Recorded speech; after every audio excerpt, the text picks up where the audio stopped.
नमस्कार मित्रांनो, मी सचिन शिंदे आपल्या समोर ध्यास वर्दीचा अकॅडमी युट्यूब चॅनल पाहतो. मित्रांनो, महत्वाच्या घडामोडी. मित्रांनो, आज आहे 19 डिसेंबर आणि 19 डिसेंबरचे आपण रोजचे 20 प्रश्न पाहत असतो. मित्रांनो, सर्वप्रथम आपल्याला शुभप्रभात, गुड मॉर्निंग. मित्रांनो, आपण सुरू करतोय आजचे महत्वाचे घडामोडी. मित्रांनो, हा उपक्रम सुरू करण्याचा एकमेव उद्देश आहे की मराठी विद्यार्थ्यांना मदत व्हावी, मग ती परीक्षा कोणतीही असू दे. ठीक आहे, चलो कालचा प्रश्न पाहूया. भारतीय नौदलाची पहिली स्वदेशी डायव्हिंग स्पोर्ट्स क्राफ्ट DSC-A20 कुठे दाखल होणार आहे? तर उत्तर आहे मित्रांनो याचं कोची मध्ये दाखल होणार आहे. उत्तर काय? कोची मध्ये दाखल होणार आहे. आजचा पहिला प्रश्न. अलीकडे पंतप्रधान नरेंद्र मोदी यांनी कोणत्या देशाचा सर्वोच्च सन्मान द ग्रेट ऑनर निशान प्रदान करण्यात आला? आपण जर पाहायला गेलं, हा सन्मान जो जो आहे तो पहिल्यांदा मोदीजी ज्या देशाला भेट दिली होती तो इथिओपिया या देशाने मोदीजींना द सर्वोच्च सन्मान द ग्रेट ऑनर निशान हा प्रदान करण्यात आलेला आहे. ठीक आहे, किंवा फुल नेम काय? Order of the star of Ethiopia. ठीक आहे, हा इथिओपियाचा सर्वोच्च नागरी सन्मान आहे. PM मोदी यांना सन्मान मिळवणारे पहिले जागतिक नेते ठरले. PM मोदींचा 28 सर्वोच्च परदेशी सन्मान आहे. किती? टोटल 28 देशांनी PM मोदी यांना सर्वोच्च पुरस्कार दिलेले आहेत. किती? 28. इथिओपियाच्या संसदेच्या संयुक्त अधिवेशनाला त्यांनी संबोधित केले. जगात असे 18वे अधिवेशन. टोटल 28वे सर्वोच्च परदेशी सन्मान त्यांना मिळालेला आहे. दुसरा प्रश्न. भारताचे नवे माहिती आयुक्त म्हणजे चीफ इन्फॉर्मेशन कमिशनर म्हणून कोणाची नियुक्ती करण्यात आलेली आहे? तर उत्तर जर पाहायला गेलं तर राजकुमार गोयल यांची नियुक्ती करण्यात आलेली आहे. पुढं. ठीक आहे, है ना. नवीन मुख्य आयुक्त नियुक्त व्यक्ती राजकुमार गोयल. पद मुख्य माहिती आयुक्त. पूर्व सचिव न्याय विभागाचे होते आणि 1990चे IAS ऑफिसर होते.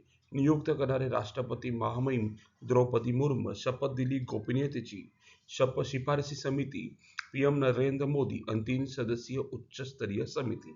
माजी मुख्य माहिती आयुक्त हिरालाल समारिया यांचा कार्यकाळ संपला होता 13 सप्टेंबरला. तोपर्यंत पद रिक्त होतं आणि आता हा पद मिळालेला आहे राजकुमार गोयल यांना. ऍक्च्युली पाहायला गेलं RTI ऍक्ट 2005 चा आहे, लक्षात ठेवा. पुढं. तिसरा प्रश्न. 25वा फिफा सर्वोत्कृष्ट महिला खेळाडू पुरस्कार कोणाला देण्यात आला? पाहायला गेलं तर एटाना बोनामती यांना देण्यात आलेला आहे. एटाना बोनामती यांना देण्यात आलेला आहे. फिफा संक्षिप्त माहिती. स्थापना 1904. मुख्यालय झुरिच, स्वित्झर्लंड. अध्यक्ष जियानी इन्फांटिनो. फिफा सर्वोत्कृष्ट महिला फुटबॉल पुरस्कार माहिती. फिफाने कतारमधील दोहा येथे the best FIFA football award 25 आयोजन केले. कुठे केलं 25 आयोजन? कतारमध्ये. ठीक आहे, आपण महिला खेळाडू पाहूया. एटाना बोनामती देश स्पेन. क्लब होता FC बार्सिलोना. लक्षात ठेवा, एटाना बोनामती हा स्पेनचा आहे, त्यांचा क्लब आहे FC बार्सिलोना. नेक्स्ट, सलग तिसऱ्यांदा फिफा महिला खेळाडू पुरस्कार जिंकणारी खेळाडू मध्य फळीतील सर्वोत्तम खेळाडूमध्ये गणली जाते. स्पेनच्या आंतरराष्ट्रीय यशात मोलाचा वाटा. आणि आता पाहायला गेलं फिफा पुरुष खेळाडू पाहायला गेलं तर उस्मान डेम्बले हे फ्रान्सचे आहेत. त्यांचा क्लब आहे पॅरिस सेंट जर्मेन. ठीक आहे, काही पॉईंट महत्वाचे आहेत स्पर्धा परीक्षेसाठी. The best football FIFA football awards दरवर्षी फिफाकडून दिले जाणारे प्रतिष्ठित पुरस्कार आहे. महिला आणि पुरुष खेळाडूची निवड कामगिरी, संघातील योगदान व आंतरराष्ट्रीय प्रभावावर आधारित असते.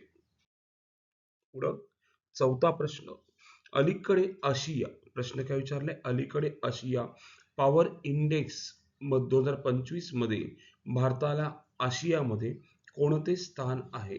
तर पाहायला गेलं भारताला 3रे स्थान आहे. पाचवा प्रश्न. एकता सराव 2025 कोणत्या दोन देशांदरम्यान आयोजित करण्यात आला होता?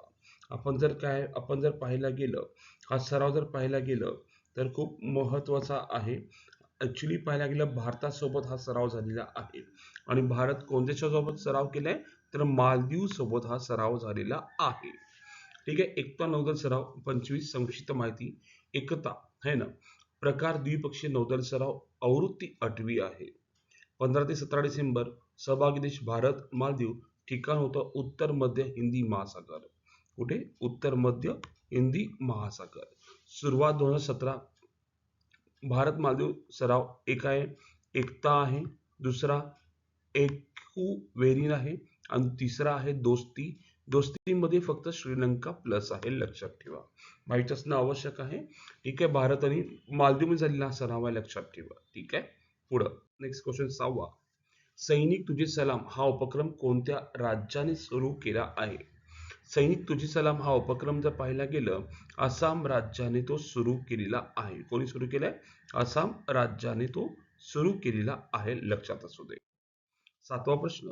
11व्या संयुक्त राष्ट्राच्या संस्कृती आघाडी मंचाची बैठक कोणत्या ठिकाणी होणार आहे?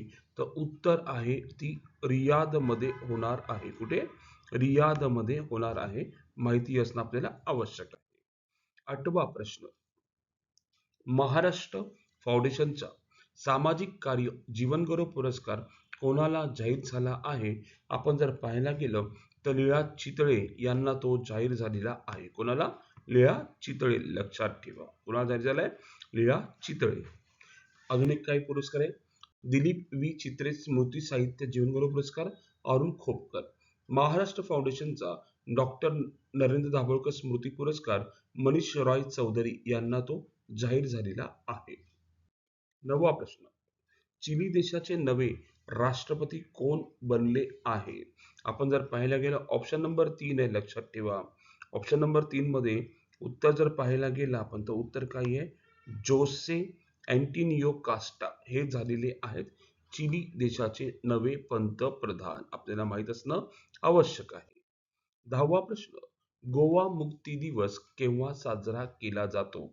आपण जर बघायला गेलं तर तो 19 डिसेंबर रोजी साजरा केला जातो. 11वा प्रश्न पाहतोय. IPL 26 मध्ये 25.20 कोटी रुपयाचा सर्वात महागडा खेळाडू कोण ठरला आहे? आपण जर उत्तर जर पाहायला गेलं ऑप्शन नंबर 2 कॅमरून ग्रीन या हे ठरलेले आहेत. ठीक आहे. पुढं नेक्स्ट क्वेश्चन 12वा. 15 डिसेंबर 2025 रोजी आलेल्या शक्तिशाली वादळामुळे स्टॅच्यू ऑफ लिबर्टीची 24 मीटर उंच प्रतिकृती कोणत्या देशात कोसळली? तर उत्तर पाहायला गेलं तर ती ब्राझीलमध्ये कोसळलेली आहे. ठीक आहे. कुठे? ब्राझीलमध्ये. 13वा प्रश्न. सीडॅकने विकसित केलेल्या भारतातील पहिल्या स्वदेशी 1.0 GHz 64 बीट ड्युअल कोर मायक्रोप्रोसेसरचे नाव काय आहे? तर ध्रुव 64 हे त्याचं नाव आहे, लक्षात ठेवा. काय नाव आहे? ध्रुव 64, लक्षात असू दे. 14वा. विकसित भारत गॅरंटी फॉर रोजगार अँड उपजीविका मिशन हे विधेयक लोकसभेत कोणी मांडले? तर ऑब्विसली शिवराज सिंग चौहान यांनी मांडलेले आहे. कोण मांडलेले आहे? शिवराज सिंग चौहान यांनी मांडलेलं आहे. ऑप्शन नंबर 3 आहे, लक्षात ठेवा. 15. मेरी योजना है ना नावाचे पोर्टल कोणत्या राज्य सरकारने सुरू केले आहे? तर ते उत्तराखंड राज्य सरकारने सुरू केलं आहे. माहित असावं, उत्तराखंड राज्याने सुरू केलेलं आहे मेरी योजना नावाचे पोर्टल. 16वा प्रश्न. इंडियन मिलिटरी अकादमी मधून पदवीधर होणारी पहिली महिला अधिकारी कोण आहे? आपल्याला प्रश्न विचारलाय की इंडियन मिलिटरी अकादमीतून पदवीधर होणारी पहिली महिला अधिकारी कोण आहे? आपण जर बघायला गेलं तर सई जाधव आहे, लक्षात ठेवा. कोण आहेत? सई जाधव आहे. आपण पाहतोय 17वा प्रश्न. डोलोमेस इंडिकस ही नवीन प्रजाती कोणत्या राज्यात सापडली? तर पाहायला गेलं तर केरळमध्ये ती सापडलेली आहे. 18वा प्रश्न. अल्मेडा उत्तराखंड येथील कविता चंद यांनी कोणत्या खंडातील सर्वोच्च शिखर माउंट माउंट विल्सन सर केले आहे? तर ते अंटार्क्टिका खंडातील आहे, लक्षात असू दे. कुठल्या? अंटार्क्टिका खंडातलं. 19वा प्रश्न. ज्ञान भारतम मिशन अंतर्गत भारतातील पहिले योग आणि आयुर्वेद आधारित क्लस्टर सेंटर कोणते घोषित करण्यात आले आहे? तर पतंजली विद्यापीठाला ते घोषित करण्यात आलेले आहे. 20वा प्रश्न. युनेस्कोने कोणत्या देशाच्या राष्ट्रीय डिशला पहिली राष्ट्रीय अन्न परंपरा म्हणून मान्यता दिली आहे? तर इटलीच्या देशाला ती मान्यता मिळालेली आहे. आणि सर्वप्रथम आजचा प्रश्न महत्वाचा. ICC कडून नोव्हेंबर 25 चा प्लेयर ऑफ द मंथ पुरस्कार कोणाला जाहीर झाला? ठीक आहे, महिलांसाठी हा स्मृती मानधना, हरमनप्रीत कौर, शैफाली वर्मा, एलिस पेरी. आपल्याला कमेंटमध्ये उत्तर सांगायचे, उत्तर काय असणार आहे. आणि मित्रांनो, हा उपक्रम आपण आजच्या दिवसात संपवलेला आहे आणि सगळा जो भाग आहे 20 प्रश्नांचा, तो प्रत्येक प्रश्न आपल्यासाठी खूप छान आणि महत्वाचा आहे. ठीक आहे, आपण उद्या याच टाइम रोजी याच वेळी भेटू मित्रांनो. धन्यवाद. Thank you.